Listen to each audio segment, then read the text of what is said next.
Stoneflies are a good indicator of health of a stream.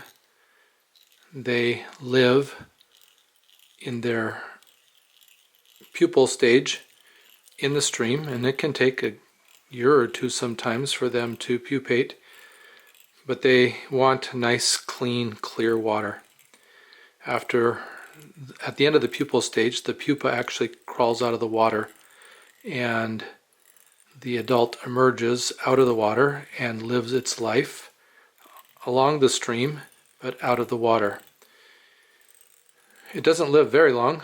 Different species, different lengths of time. But after they mate, the females do return to the water where they lay their eggs. So this is an imitation of a stonefly.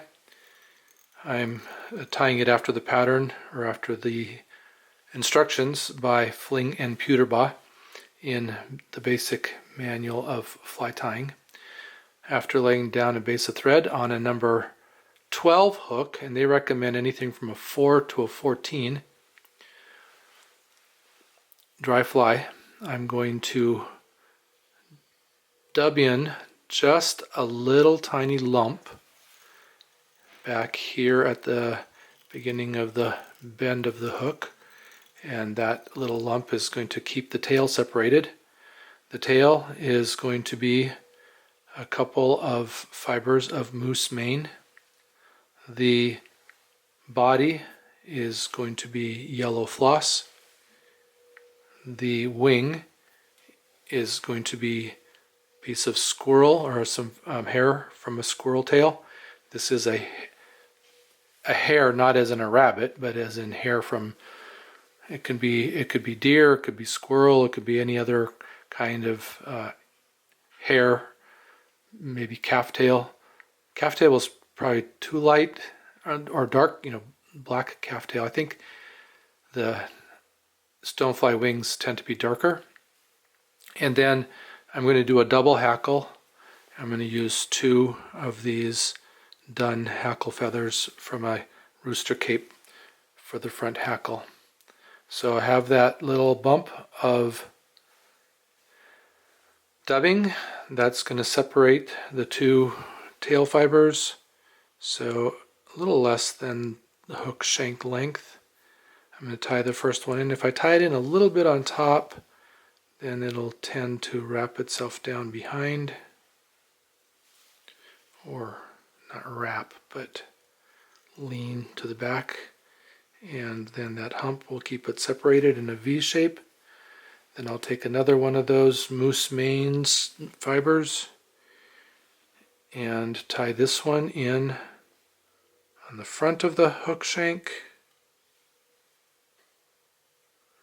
Try to get them to be the same length.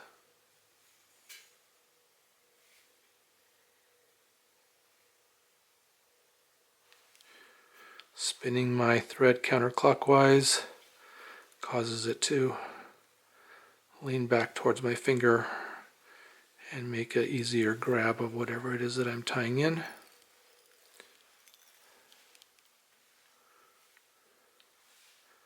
So that little lump then separates those 2 tail fibers and makes a V back there. And I can clip out the extra, and I'm going to take my thread up towards where I'm going to tie in the wing, but first I'm going to tie in a piece of gold floss or yellow floss. And I guess really the idea here is that you want to choose a floss that's going to imitate your local hatch.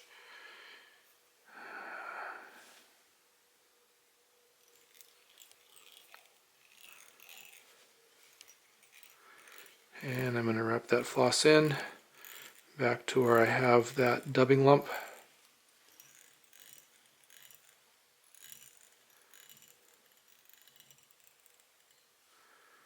Bring my thread back up to the front where I'm going to tie in the wing.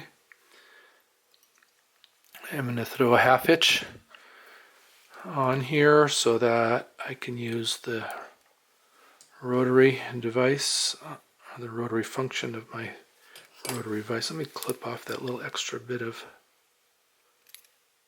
floss up here. Okay.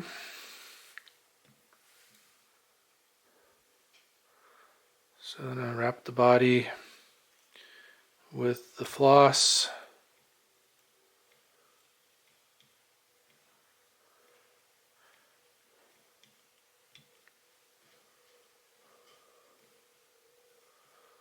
Up to where I'm going to tie in the wing. And then tie off the floss.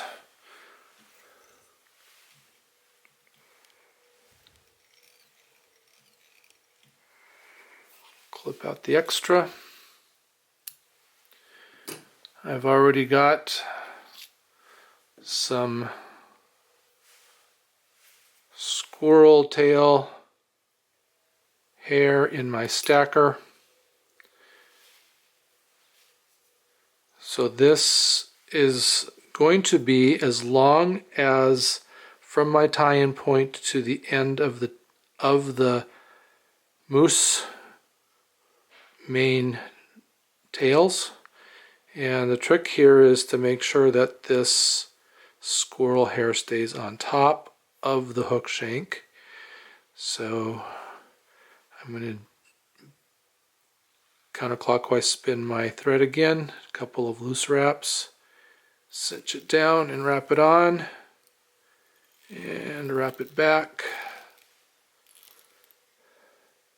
so that that stays on top. We'll go under.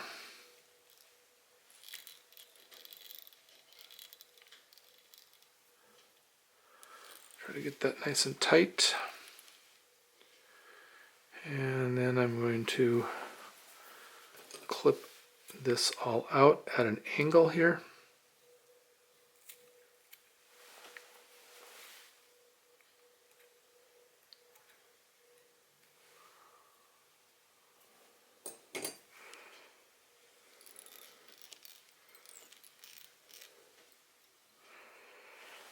Then I'm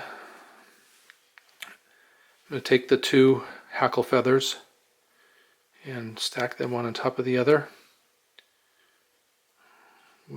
What I've done is I've cut out on the tips of the hackle feathers, just clip them so that I have just tiny little barbules that helps catch those in.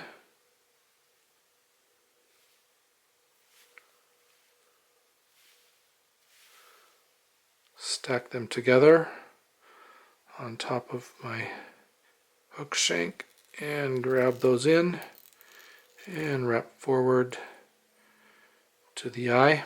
Now I'm going to just take the top of those two, grab it with my hackle pliers,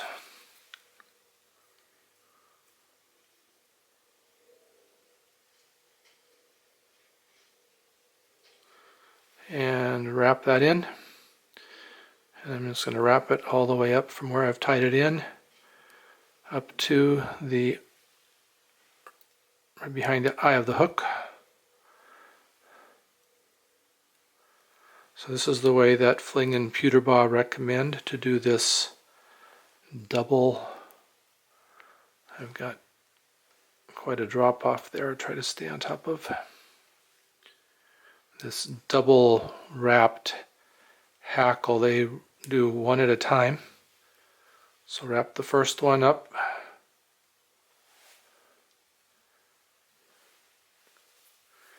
And tie that one off.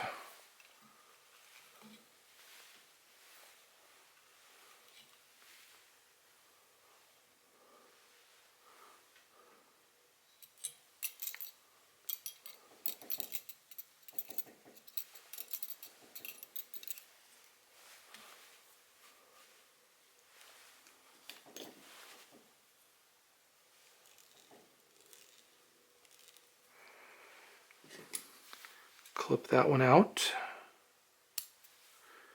Then grab the second one with the hackle pliers.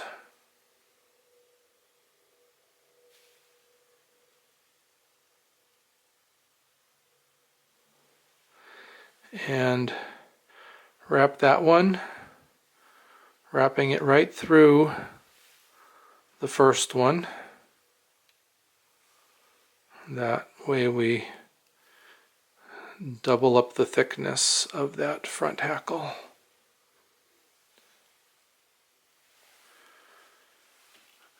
Do my tie-off wraps.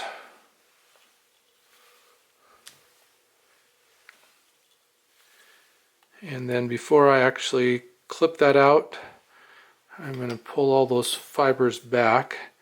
I use my pen here to help me push them backwards. I can expose the eye and wrap a head. Then I can grab that hackle and clip it out of there.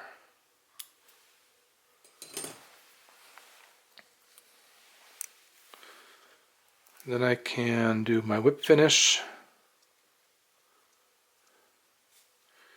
and throw a dab of head cement on that head. And this is an imitation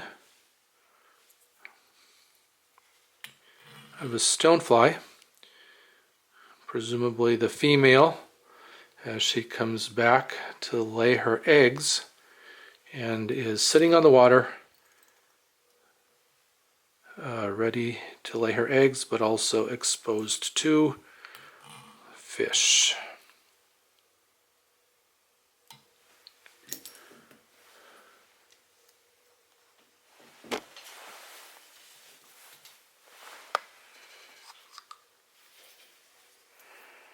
Just a dab of head cement.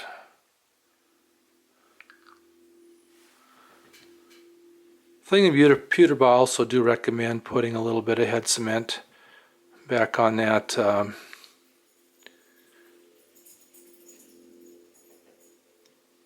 tie-in of the squirrel.